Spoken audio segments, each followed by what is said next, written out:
LDL cholesterol is often described as the main driver of heart disease.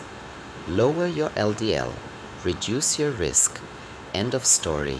But here's the problem. LDL isn't the whole story. It's important, it's causal, but it is not the entire cardiovascular equation. So, let's decode this properly. LDL cholesterol plays a central role in atherosclerosis. Decades of randomized trials, genetic studies, and epidemiological data show that higher cumulative LDL exposure increases the risk of coronary artery disease. That part is clear. But cardiovascular risk is not determined by LDL alone. It is determined by the interaction of multiple systems. Think of LDL as one major input into plaque formation, but plaque progression, instability, and rupture depend on more than just LDL concentration. For example, inflammation matters.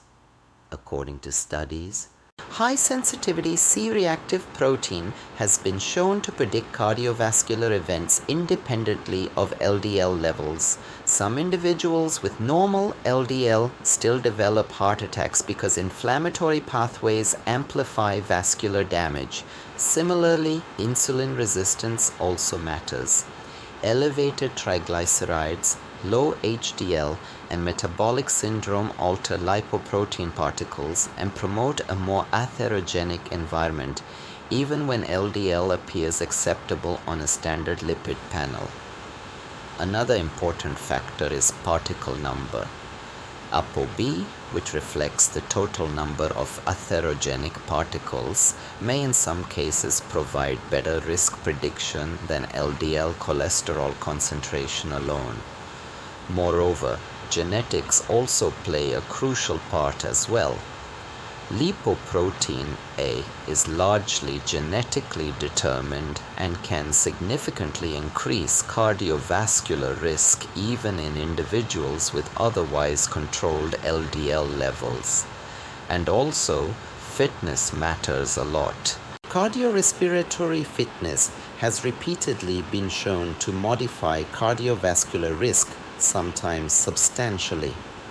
Two individuals with identical LDL values may have very different event risk depending on metabolic health and physical conditioning. Last but not least, duration matters.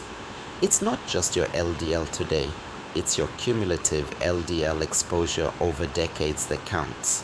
So, when someone says, "My LDL is normal, so I'm safe," that statement is incomplete.